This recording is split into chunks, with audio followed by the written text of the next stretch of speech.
Tú eres maravilloso, Dios. Te adoramos en esta mañana, Señor. Te damos toda gloria a ti, oh Dios. Tú eres maravilloso, Señor. Vamos a hablar del orden divino hoy. Ese es el título del mensaje. El orden divino.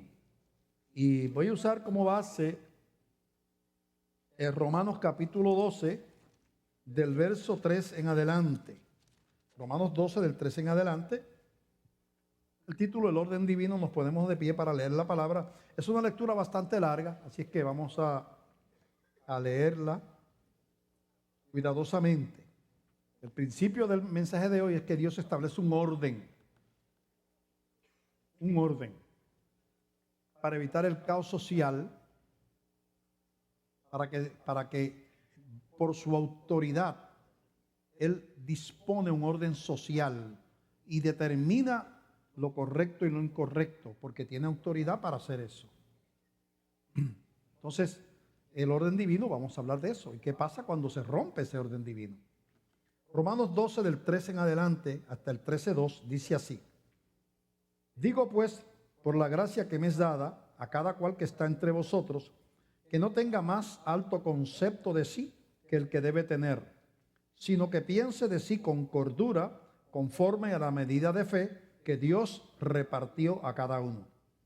Porque de la manera que en un cuerpo tenemos muchos miembros, pero no todos los miembros tienen la misma función, así nosotros, siendo muchos, somos un cuerpo en Cristo y todos miembros los unos de los otros.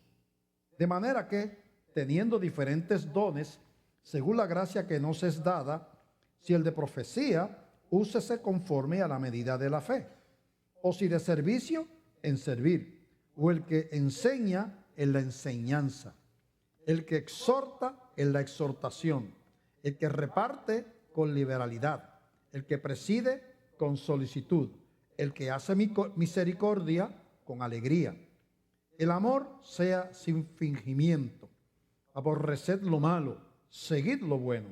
Amaos los unos a los otros con amor fraternal, en cuanto a honra, prefiriéndoos los unos a los otros. En lo que requiere diligencia, no perezosos, fervientes en espíritu, sirviendo al Señor, gozosos en la esperanza, sufridos en la tribulación, constantes en la oración, compartiendo para las necesidades de los santos, de los hermanos de la iglesia, practicando la hospitalidad. Bendecid a los que os persiguen, bendecid y no maldigáis.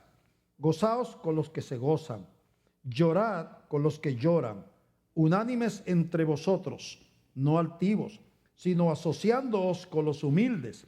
No seáis sabios en vuestra propia opinión. No paguéis a nadie mal por mal. Procurad lo bueno delante de todos los hombres. Si es posible, en cuanto dependa de vosotros, estad en paz con todos los hombres. No os venguéis vosotros mismos, amados míos, sino dejad lugar a la ira de Dios, porque escrito está: mía es la venganza, yo pagaré, dice el Señor. Así que si tu enemigo tuviere hambre, dale de comer. Si tuviere sed, dale de beber. Pues haciendo esto, ascuas de fuego amontonarás sobre su cabeza. No seas vencido de lo malo, sino vence con el bien el mal. Sométase toda persona a las autoridades superiores, porque no hay autoridad sino de parte de Dios, y las que hay por Dios han sido establecidas. De modo que quien se opone a la autoridad, a lo establecido por Dios, resiste, y los que resisten acarrean condenación para sí mismos. Padre, te damos gracias por esta palabra. Ayúdanos a proclamarla conforme a la intención con que fue escrita, conforme a tu voluntad. En el nombre de Jesús nos ponemos en tus manos. Amén, amén.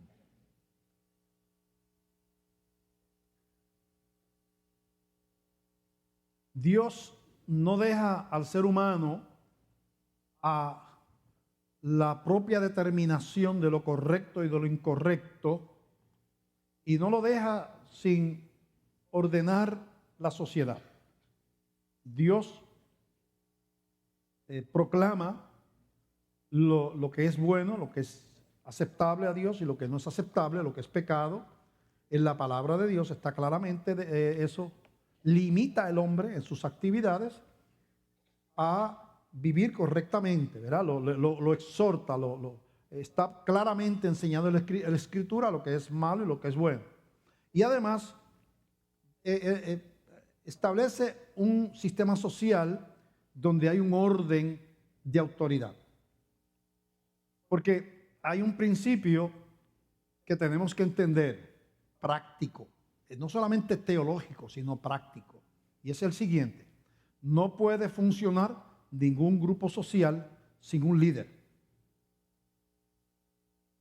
Todos, inclusive fuera de los humanos, se da en los humanos. Es algo que es un axioma, no tiene excepción. Pero se da en los animales también. Los animales que tienen hábitos gregarios, o sea, que viven en grupos, son de comunidad, tienen un líder, tienen un alfa, alguien que guía, el lobo, el león, el elefante, todos tienen un líder, ¿verdad? Porque para funcionar, para el bien de un grupo, alguien o alguna persona o animal tiene que tomar las decisiones, tiene que tomar la dirección por el bien del grupo. No puede estar en una anarquía, ni siquiera en el reino animal. Y eso es así en la sociedad humana. Usted analiza toda la sociedad humana y no se puede, sonará muy democrático decir que sean los marineros que se reúnan a votar por lo que va, a dónde va el barco y qué es lo que va a hacer, pero no funciona. Tiene que haber un capitán que toma las decisiones. Sonará muy democrático que los estudiantes y los maestros hagan una asamblea para decidir lo que hacer. No puede ser así, tiene que haber un principal. Sonará muy democrático que los empleados del banco se reúnan y decidan qué es lo que va a hacer el banco, pero no funciona así, tiene que haber un gerente. Sonará muy democrático que los empleados de las megatiendas, los centros comerciales, de las tiendas grandes, hagan una convención, se reúnan, voten para... No funciona, tienen que haber gerentes y personas que tomen las decisiones. Será muy democrático que los soldados son los que decidan qué van a hacer y dónde van a ir a pelear, pero no funciona así. Tienen que haber capitanes, generales, tenientes y coroneles, y etcétera. No funciona. Tiene que haber un líder. Y Dios ordena al mundo en una línea donde dice: esta es la autoridad y este tiene que aprender a vivir bajo la autoridad. Lo hace así en el hogar, lo hace así en la iglesia, lo hace en el gobierno civil, lo hace así en los trabajos. Y todo eso está cubierto en la Biblia. Lo que debe ser, cómo debe uno dirigir y cómo debe de aprender a respetar la autoridad, los que están bajo autoridad. Y como usted lee aquí, es tan severo esto que dice el capítulo 13 que sométase toda persona a las autoridades superiores, porque no hay autoridad sino de parte de Dios, y las que hay por Dios han sido establecidas, de modo que quien se opone a la autoridad, a lo establecido por Dios, resiste, y los que resisten acarrean condenación para sí mismos. Hay que sujetarse, excepto cuando lo que esa persona o institución me pide va en contra de los mandamientos divinos. Por ejemplo, el padre es autoridad en el hogar. Eso lo establece la Biblia. Yo sé que los movimientos femeninos ahora dicen otra cosa, porque es que Satanás siempre va a romper el orden de autoridad y está diciendo no hay autoridad. Eso es discriminación. Pero eso no es lo que dice la Biblia. Y no funciona si no hay una autoridad, un líder en el hogar. No funciona. Si el hombre no lo hace, pues la mujer toma ese lugar. Porque tiene que haber alguien. En los hogares donde el hombre es pasivo y la mujer es dominante, es una mujer alfa, entonces se crea un hogar disfuncional donde hay una mujer que es la que tiene el liderato y un hombre que obedece, ¿verdad? Y produce problemas serios en el hogar porque eso no es el orden de Dios. Confusión en los hijos, confusión de identidad, problemas de otro tipo. Porque es un hogar disfuncional, aunque quieran a los hijos, aunque los traten bien, aunque ellos dos se amen. Es disfuncional, ¿por qué? Porque no está ordenado correctamente. En las iglesias donde la junta administrativa y los diáconos tienen al pastor sentado como un empleado y no le respetan la autoridad al pastor, no funcionan las iglesias, siempre están en crisis y no crecen, porque ese no es el orden de Dios en la iglesia. Y donde quiera que se viole el orden, hay problemas porque se vira al revés, se subvierte el orden de Dios y se establece un orden humano que no es el correcto. Entonces, siempre tiene que haber una autoridad. Y eso es un principio que cubre todas las ramas de la sociedad humana. Siempre tiene que ser así. Entonces, Dios organiza como está organizado el cielo y como Satanás tiene también organizado sus huestes, el Señor, arcángeles, ángeles, querubines, y Satanás, gobernadores, principados, gobernadores, ¿verdad? Y demonios. O sea, porque siempre tiene que haber un orden jerárquico. Aún lo mismo allá está en el sistema del infierno también. Entonces, eso uno lo tiene que entender, porque vivimos en una sociedad donde se ha estimulado y se promueve, porque viene desde Satanás, desde el principio. ¿Cuál fue el pecado primero que hubo? Satanás quiso ser como Dios y se quiso revelar y ser Dios él. Y por eso fue echado del cielo y los demonios que se rebelaron con él. ¿Cuál es el primer pecado en la tierra? Satanás le dice a Eva, tú vas a ser como Dios. Si haces lo que yo te digo, serás como Dios. El mismo pecado de él se lo sembró en el corazón de la mujer. Así que el pecado, tanto en la tierra como en el cielo, es rebelión contra la autoridad. Todos los pecados vienen de ese pecado. Todos los demás vienen por causa de la rebelión contra la autoridad. Entonces es importante entender eso, porque se promueve, se admira los principios llamados democráticos.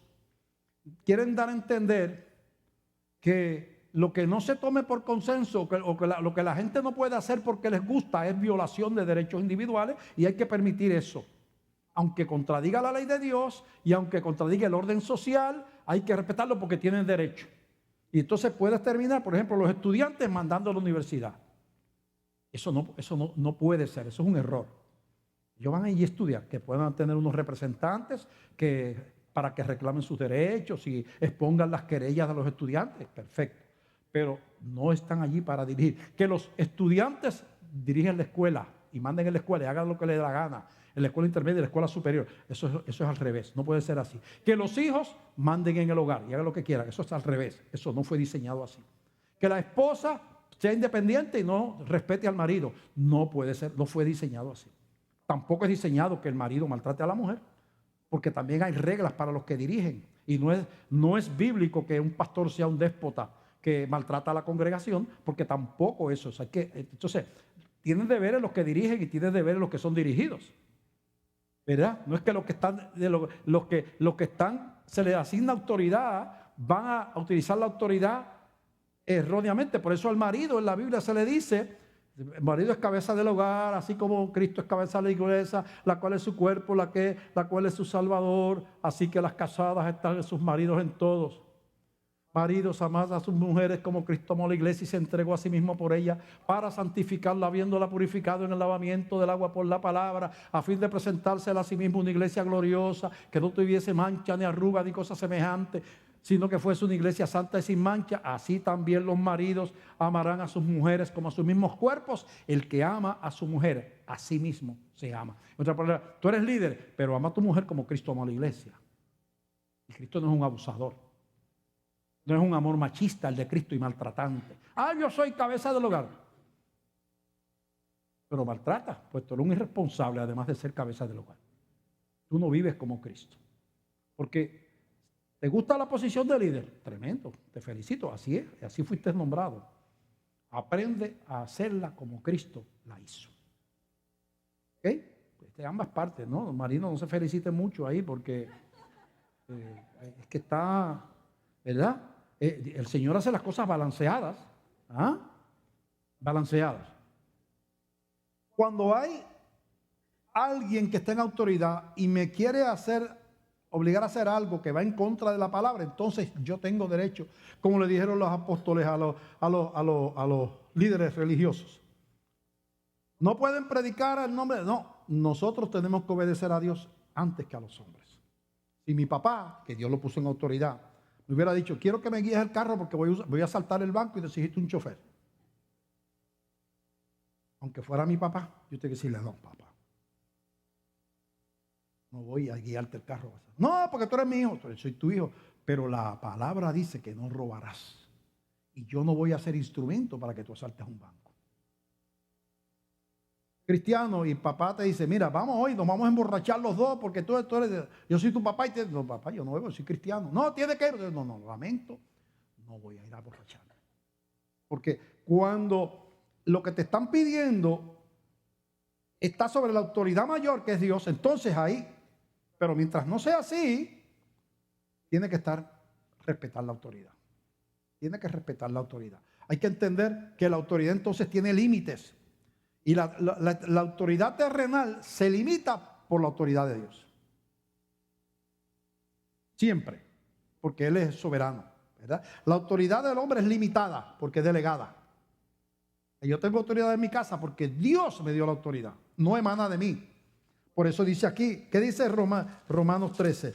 Dice, de modo que quien se opone a la autoridad, a lo establecido por Dios resiste. La autoridad mía como padre, establecida por Dios. Entonces la autoridad mía viene de Dios. Por eso, para que tú tengas autoridad, tú tienes que sujetarte a la autoridad.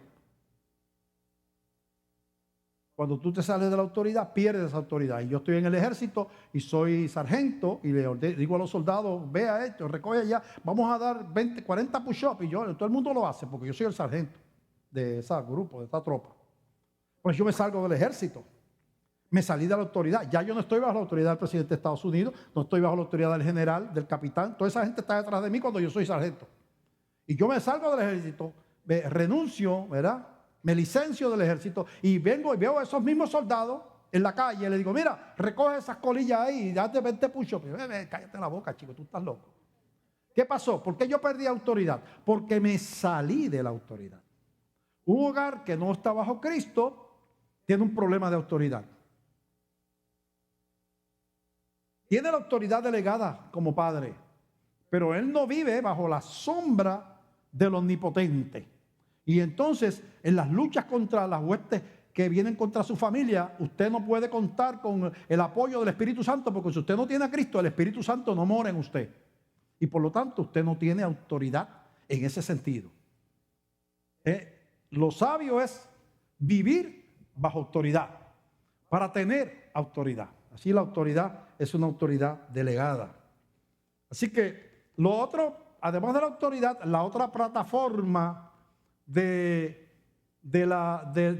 establece el Señor para establecer el orden social en nosotros, incluyendo a la iglesia, además de la autoridad de Dios que la delega, es el amor. El amor. Dice Romanos 12, ahí, del 9 al 21, leímos, el amor sea sin fingimiento, aborrecer lo malo, seguir lo bueno, amaos los unos a los otros con amor fraternal. En cuanto a honra, prefiriéndoos los unos a los otros, en lo que requiere diligencia, no perezosos, fervientes en espíritu, sirviendo al Señor, gozosos en la esperanza, sufridos, etcétera, etcétera. Versículo 13, compartiendo para las necesidades de los santos, practicando la hospitalidad, bendecid a los que os persiguen, bendecid y no maldigáis, gozad con los que se gozan, llorad con los que lloran, unánimes entre vosotros, no altivos, sino asociándoos con los humildes. No seáis sabios en vuestra propia opinión, no paguéis a nadie mal por mal, procurad lo bueno delante de todos los hombres. Si es posible, en cuanto dependa de vosotros, estad en paz con todos los hombres. No os venguéis vosotros mismos, amados míos, sino dejad lugar a la ira de Dios. Versículo 20, así que si tu enemigo tuviere hambre, dale de comer, si tuviere sed, dale de beber, pues haciendo esto, ascuas de fuego amontonará sobre su cabeza. No seas vencido de lo malo, sino vence con el bien el mal.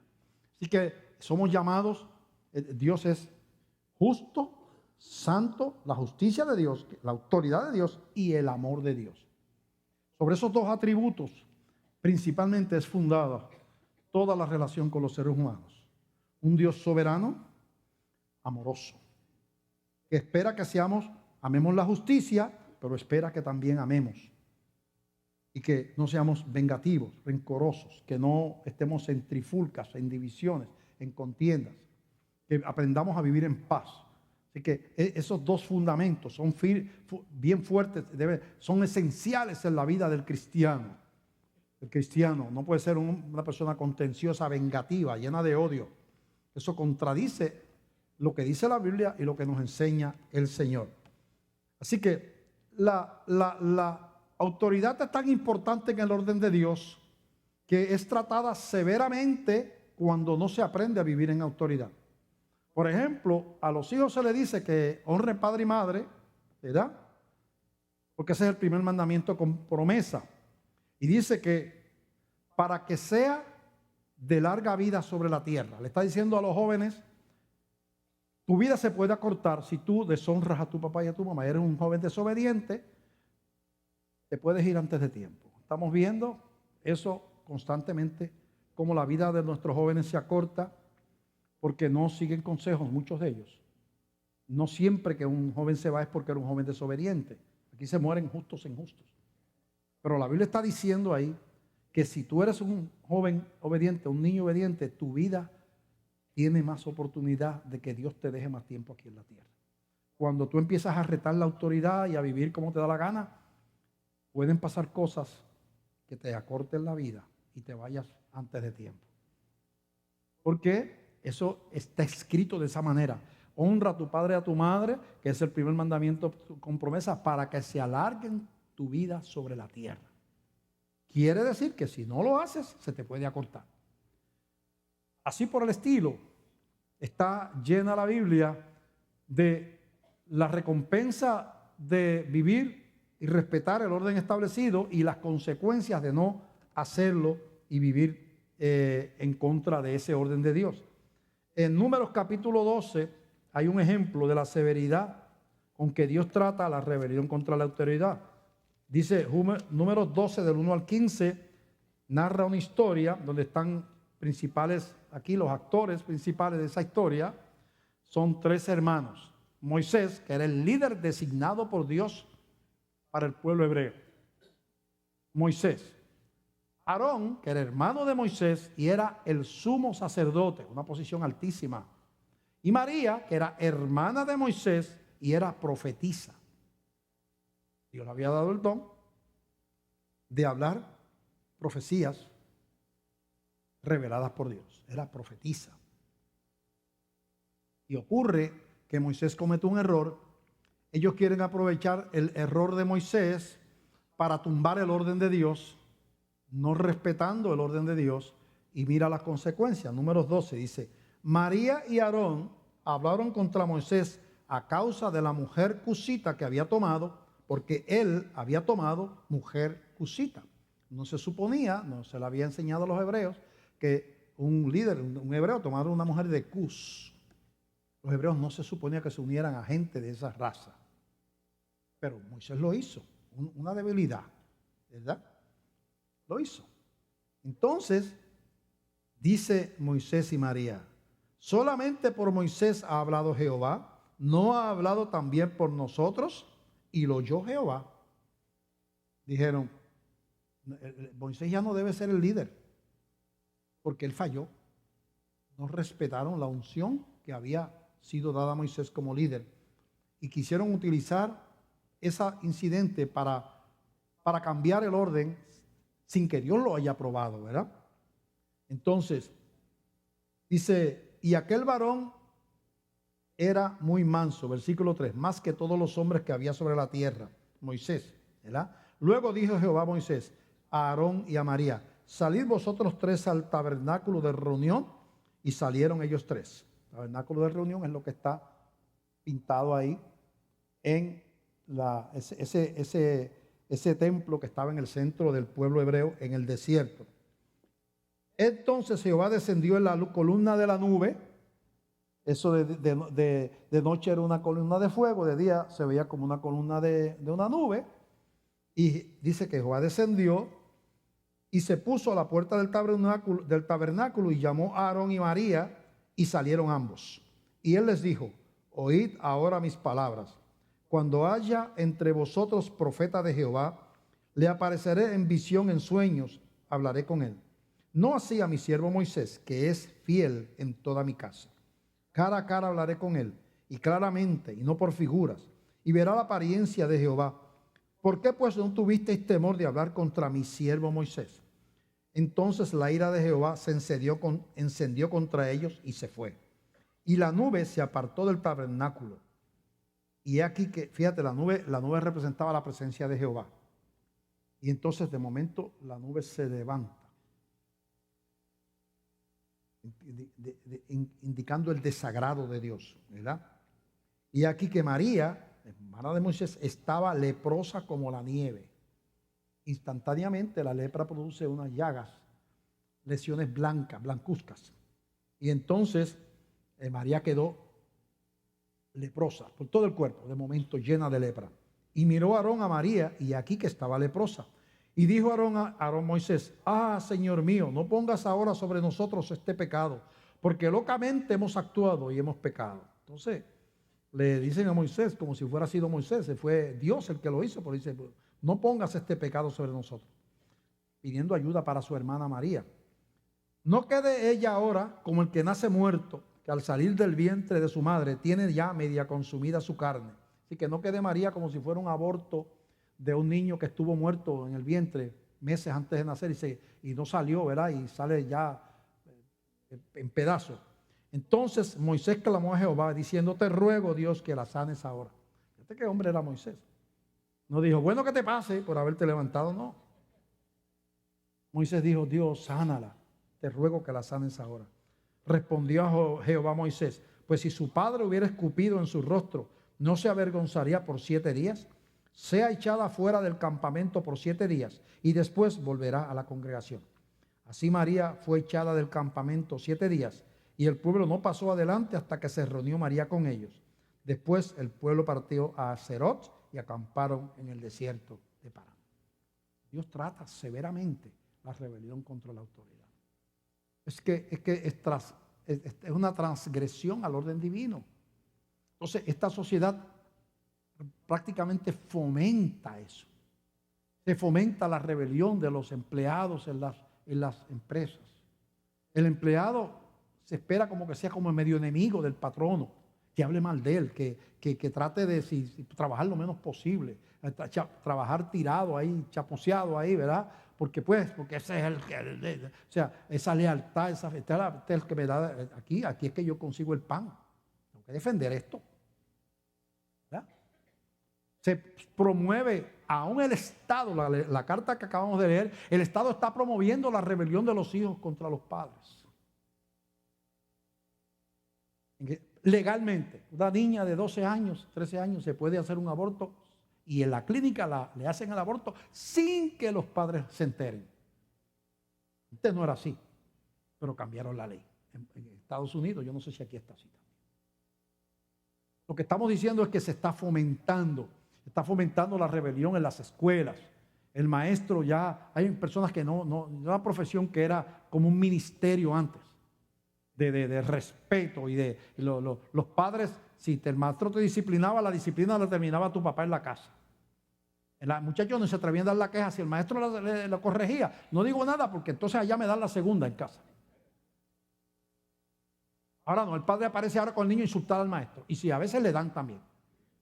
Porque es que hemos caído en lo típico que produce cuando Satanás toma el control. Cuando Satanás toma el control, las mujeres no respetan a los hombres, los hijos no respetan a los padres, los estudiantes no respetan a los maestros, los ciudadanos no respetan las leyes. Porque el que nosotros diferimos de gobiernos, los cristianos, usted vive en Cuba, usted no es comunista, pero usted vive allí, usted es cristiano, no está de acuerdo, no es ateo, cree en Dios. Pero tiene que ser un buen ciudadano.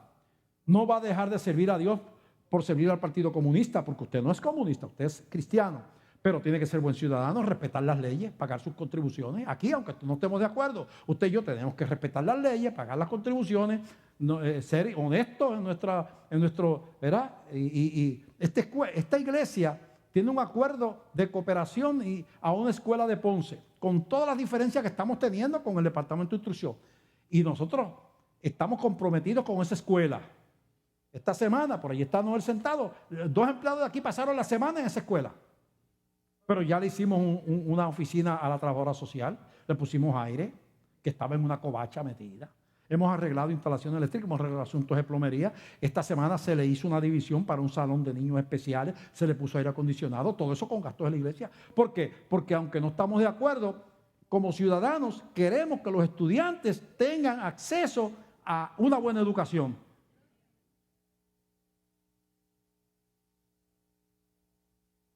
Entonces, a la vez que estamos en combate con relación a los valores y a la inmoralidad que quieren establecer, estamos ayudando a que la escuela tenga unas facilidades físicas adecuadas. Ya habíamos hecho aquí unos baños, arreglamos unos baños aquí en la escuela de Glenview, Herminia Cintrón, hace unos cuantos años atrás, con gente de aquí de la iglesia. ¿Por qué? Porque tú tienes que cumplir con ambas cosas. Tienes que ser comprometido en la defensa de tus principios y tus valores, pero tienes que también ser un buen ciudadano. Vence el mal con el bien. Yo soy cristiano y ahora voy a romperle voy a meterme a hacerle daño a la escuela para que no puedan enseñar. Pues eso es malo, los cristianos no somos delincuentes. ¿Cómo usted aprende a vivir en ese balance? ¿Ves? Que Dios le ayude, ¿verdad? Pero tiene que entender que usted tiene que localizar la autoridad establecida por Dios y aprender a vivir bajo esa autoridad. Dice aquí que cada cual, en Romanos capítulo 12, dice que cada cual ministre conforme al don, a la gracia que Dios le ha dado. Nadie tenga más alto concepto de sí, sino que cada cual piense de sí con cordura, conforme a la medida de fe que Dios le ha dado. Y dice el que hace esta función es esa función, el que hace la otra. Dios pone diferentes personas en el cuerpo. Usted tiene que localizar cuál es su nicho. Por ejemplo, tú eres maestro de escuela bíblica aquí en la Iglesia Bautista de Glenview. Tu llamado es a la enseñanza y tu nicho es enseñar. Tú no eres director del departamento de educación de la Iglesia de Glenview. Hay veces que la persona es maestro, pero entonces empieza a contrarrestar al director, a hablar mal del director, a tratar de que cambien las cosas, a tratar de dirigir, a tratar de formar un movimiento en contra de... Eso pasa en diferentes lugares, ¿verdad? Entonces, ¿qué tú estás haciendo? Tú estás abandonando tu nicho de maestro, que fue el que Dios te asignó, y te quieres ir al nicho que ya está ocupado por otro. Tú no eres pastor, pues no puedes pastorear la iglesia. Pero que la escuela bíblica debe ser domingo. En todas las iglesias es domingo y aquí los estudios bíblicos aquí en esta iglesia son miércoles y jueves. Porque tenemos 3 cultos los domingos, no puede ser domingo. Pero suponga que tú creas eso, que eso es como si fuera para ti un axioma, que si no es domingo no viene el Señor a la escuela. Vamos a suponer que tú lo creas con sinceridad. Estás convencido de eso, pero tú no puedes empezar un movimiento por ahí. No, porque mira, estoy recogiendo una firma para el domingo, porque tú estás saliendo de tu nicho de miembro de la iglesia. Tú no eres directivo de la iglesia. A ti no te toca determinar el día que se da culto y no se da culto. Eso no es parte de lo que Dios, del espacio que Dios te dio. ¿Sabe qué tú puedes hacer? Pedir una audiencia, una reunión con el líder de escuela bíblica, con el pastor, que te va a escuchar con amor. Mire, pastor, ustedes no han pensado en que sería mejor darle escuela bíblica el domingo. ¿Qué usted cree de eso? Mira, a veces vienen muy buenas ideas de la gente. Hay que escuchar a todo el mundo. Pero la decisión la toma al que le corresponde. Eso así en el hogar.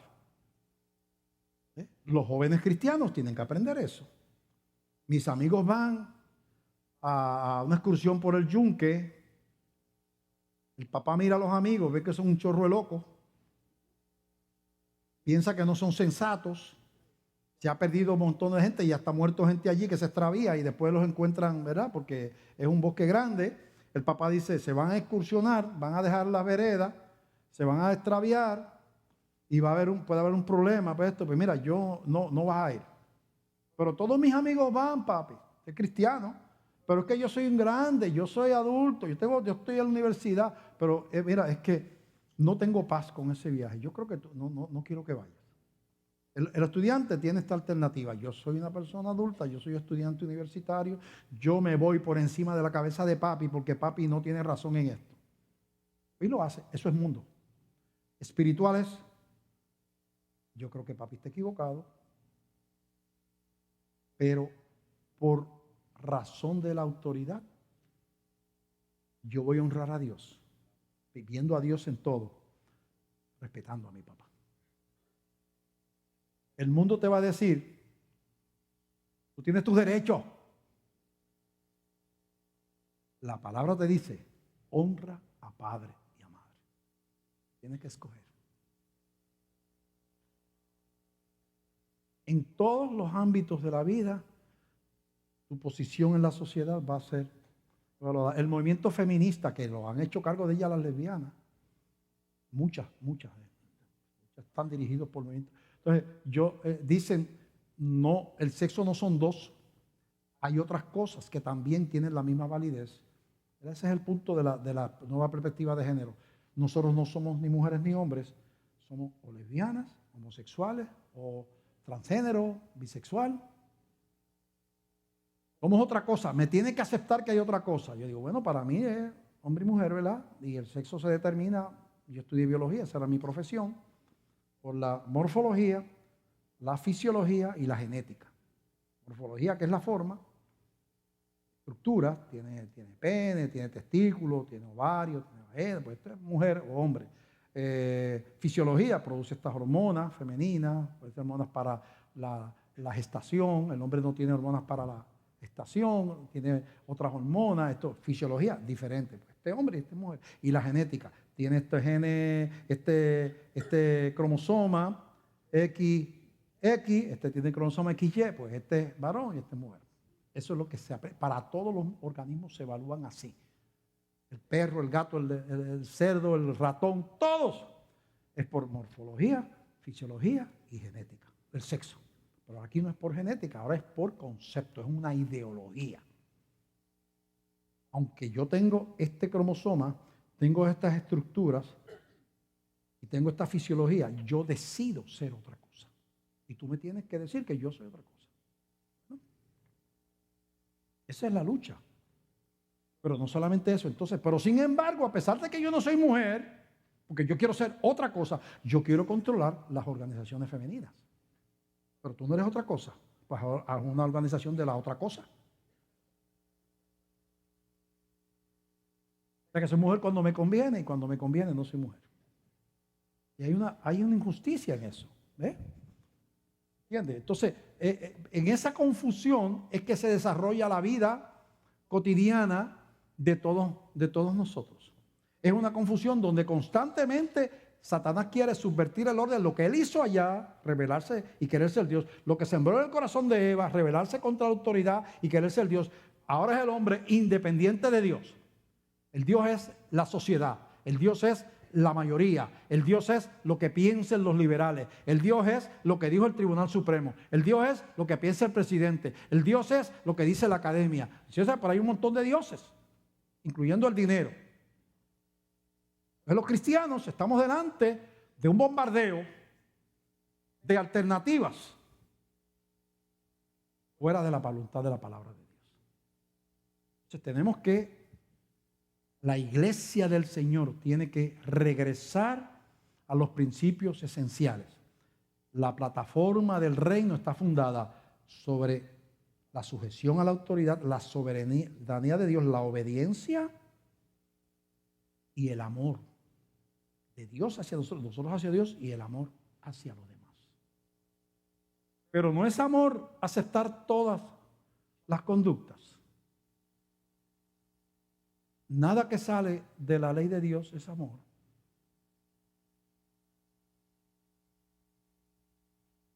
El yo casarme con una mona porque la amo,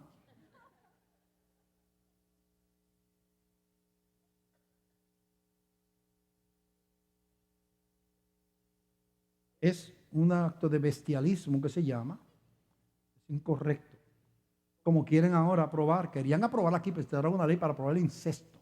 A ver que esa ley iba a ser presentada aquí. Es la relación entre padres e hijos. No porque se aman, pero es una bestia, una barbaridad. Está prohibido en la Biblia eso. Entonces, los cristianos no podemos estar dependiendo, escuchando qué es lo que piensa Obama y qué cree Hillary y qué dijo el Tribunal Supremo, qué es lo último que opinó García Padilla o cualquiera otro, o Ricky Rosselló, o cualquiera. Lo que tenemos que decir no es: mi fundamento está en el amor de Dios, a quien yo le di mi vida, que me amó siendo pecador, que sostiene el mundo con su amor, y en su palabra, en la obediencia a su palabra. Eso yo no puedo transar. Porque ¿de qué pasará al mundo si se destruyen los fundamentos? Una pregunta que hay en la palabra. ¿Qué pasará si se destruyen los fundamentos? Pues tenemos que estar firmes en eso. Así ustedes vieron las consecuencias. También en la iglesia tenemos un llamado a la convivencia en amor, en la unidad, el amor entre nosotros. Eso es un mandato de Dios.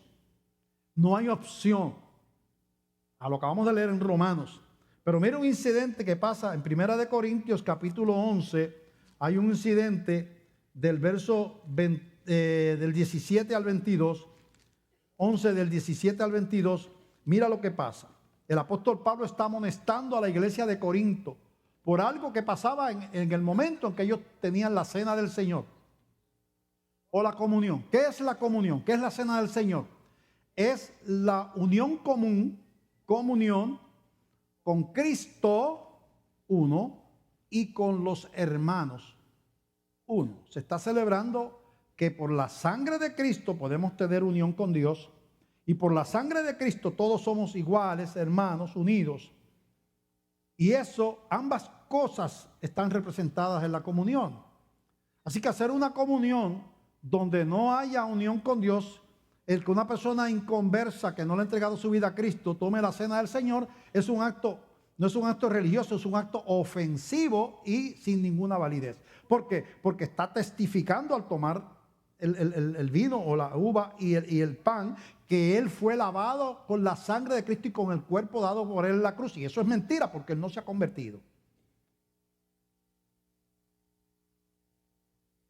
Así es que representar la comunión en la iglesia sin haberse convertido es un absurdo, y representar la comunión cuando yo estoy peleado y enojado con medio mundo en la iglesia y no le hablo a fulano y fulano nos miramos para matarnos con la mirada, pues es un absurdo y es una contradicción también.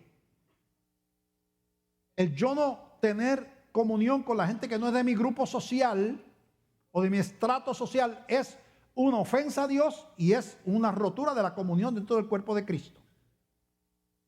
Porque yo estudié más, o porque yo tengo más dinero, por otro, yo no puedo tener comunión que no sea con los de mi gracia. Estoy en la iglesia, pero no puedo tener comunión con los de abajo. Eso es anticristiano.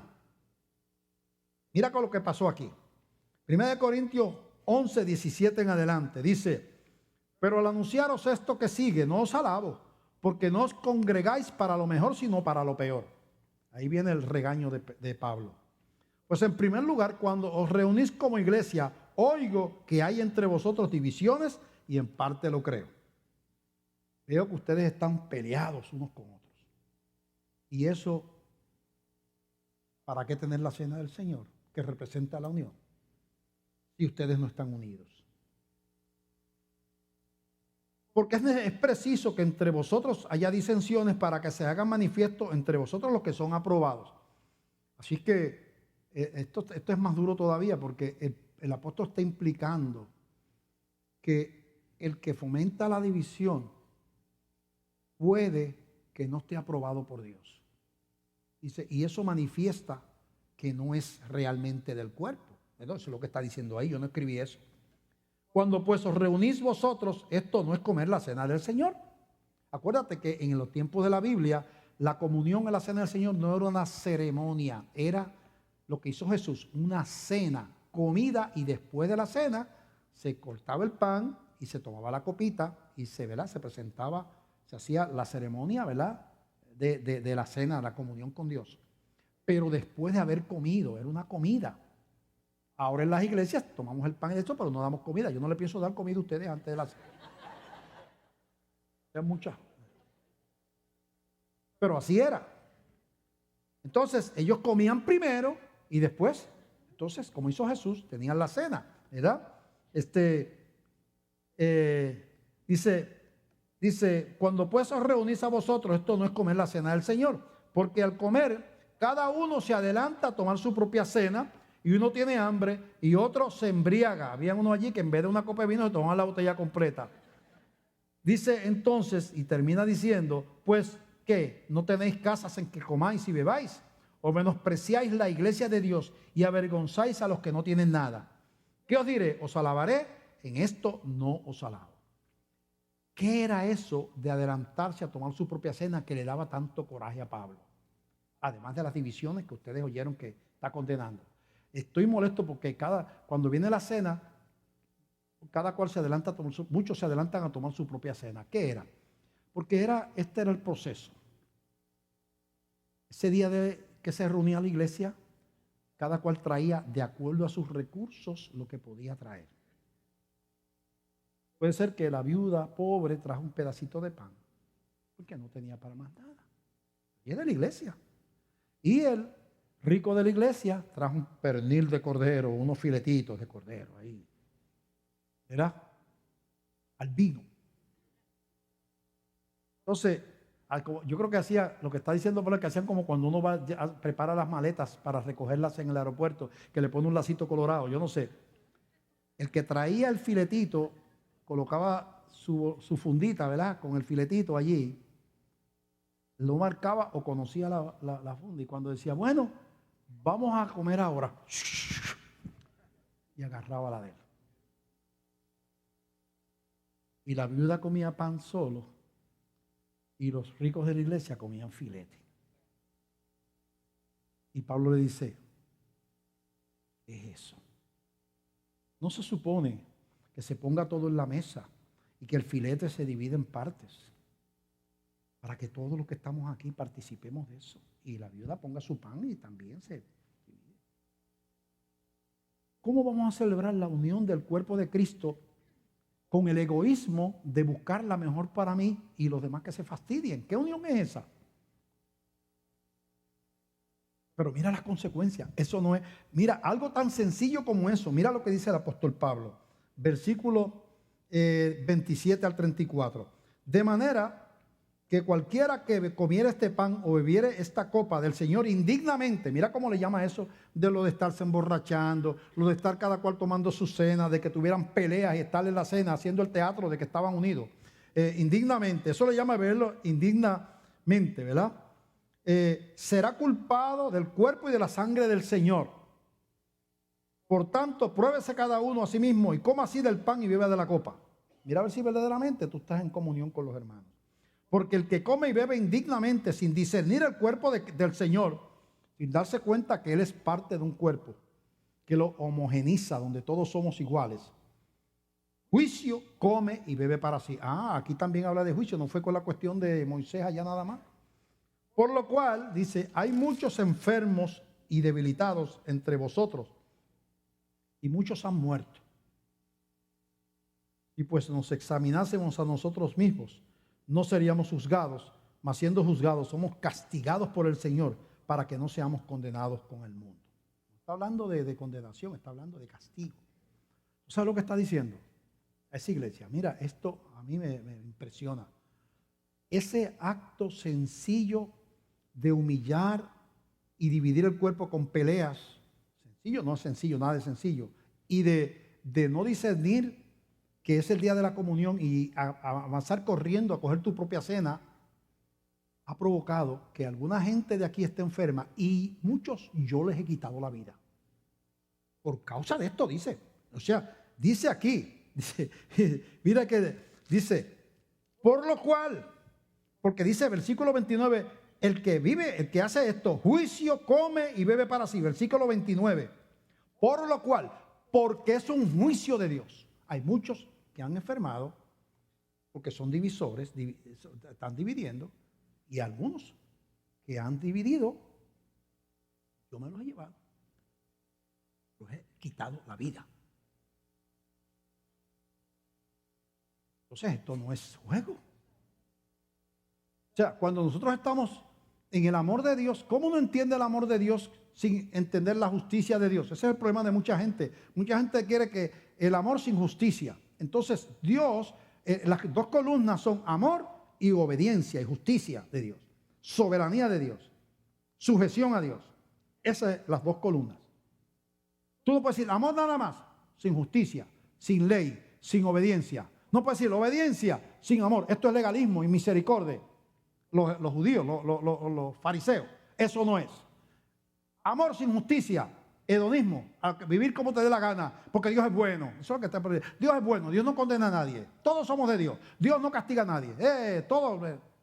Amor sin justicia. Ambas cosas son una mentira. Son las dos columnas. Entonces uno tiene que entender esto para organizar su vida bajo el designio de Dios, que incluye la obediencia a la palabra. Incluye la obediencia a la palabra. Cuando tú decides vivir pecando, tú estás retando la santidad de Dios. No estás reconociendo la soberanía de Dios, tú vives practicando el pecado, tú estás retando su autoridad. Y eso también acarrea juicio. Juicio. Muchas veces, cuando nosotros caemos en caos, puede ser por caos que nos trae la vida, sufrimiento. Aún a los apóstoles les trajo sufrimiento la vida y pruebas y persecuciones. No hay problema, eso es parte de la vida cristiana. Pero muchas veces uno se tiene que preguntar, ¿mi rebelión y mi actuación independiente de la voluntad de Dios me ha llevado a la desgracia? ¿El rompimiento de mi hogar es por el diablo o es porque yo violé los principios divinos dentro de mi hogar? Con los hijos, con la esposa, con el marido. La vida de la iglesia. ¿Cuánta iglesia destrozada por peleas?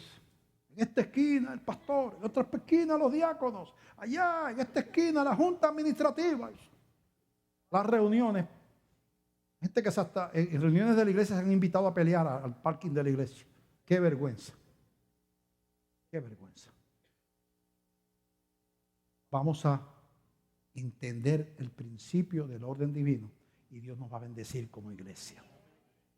Hay que empezar por ordenar la vida y entregar la vida a Jesucristo.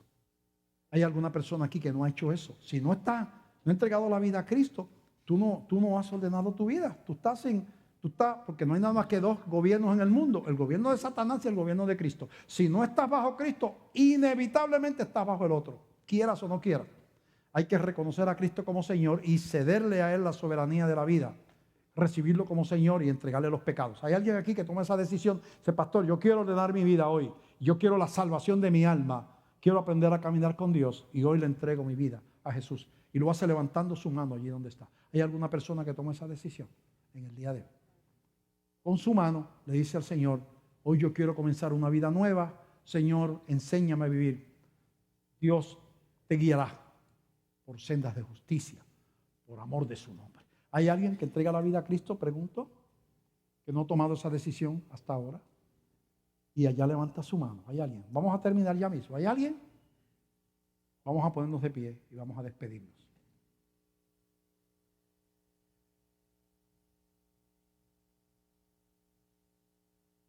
Padre, te damos gracias, Señor, y pedimos tu bendición en este día. Llévanos con paz, con tu presencia en nuestros hogares, Señor, en el nombre de Jesús. Amén. Dios les bendiga.